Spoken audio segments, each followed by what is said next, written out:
So today we're going to talk about the second opinion. What do you do if your patient says, hey, I want to get a second opinion?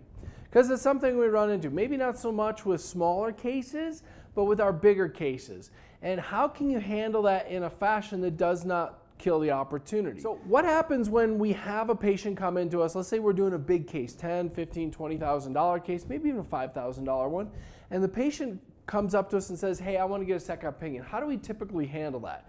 Traditionally, I think the way that's handled is we look at them and go, okay, yeah, sure, no problem. You're going to call me afterwards? How can we take this opportunity to build a relationship with our patient? How can we be transparent with them, or at least have the appearance of transparency? So a couple things I would contemplate. One is I want to make sure that you have a friend of yours, another dentist in town, who has similar clinical beliefs and philosophy.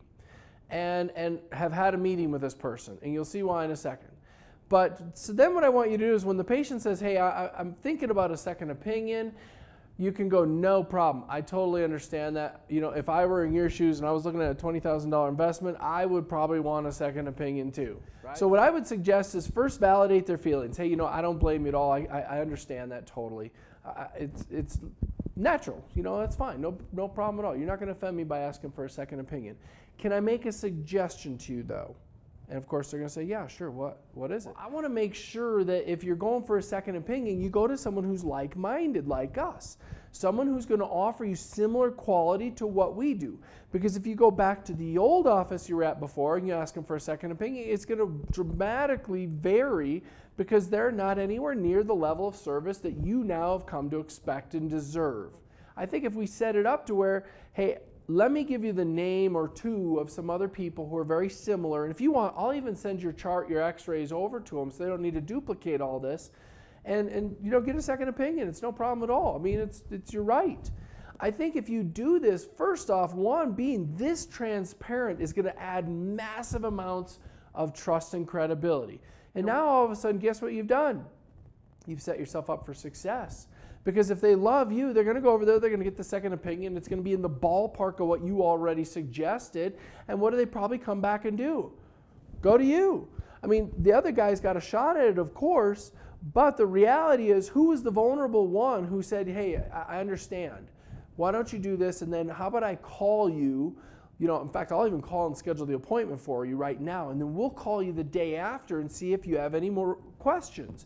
Now all of a sudden you're handling this like the Ritz-Carlton or Four Seasons or whatever the high-end hotel is, as opposed to just, hey, no problem. You call whoever you want. I don't like you now anymore because you're questioning my diagnosis. You know, in that case, you lost the case for sure. But if in this instance you handle it with a velvet glove and say, let me call the other doctor. I'll schedule the appointment for you before you even leave. We'll ask them if they want us to send the chart over so they can see it, and we'll send it on over. And that way we're all transparent with each other, and then you can decide whoever's the best for you. The person who's being that vulnerable, the odds are really good. You're the person who keeps this patient. Anyway, point is, I think if you do these steps, you increase your probability of success. You will see greater success with keeping these cases. You are going to potentially lose a few, but I think by contrast, you lost them anyway, most likely, and they end up going somewhere else, and maybe going to a dentist who doesn't even do comprehensive dentistry, and you lost them. The whole patient lost the case.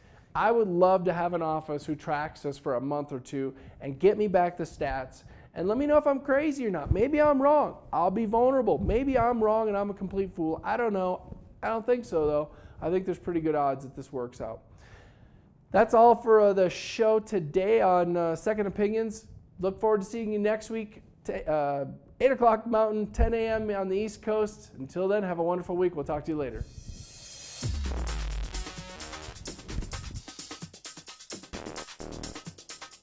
What if you could have the practice of your dreams?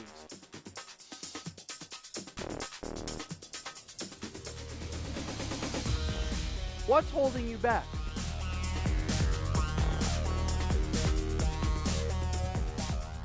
Imagine a life where you have everything you ever wanted.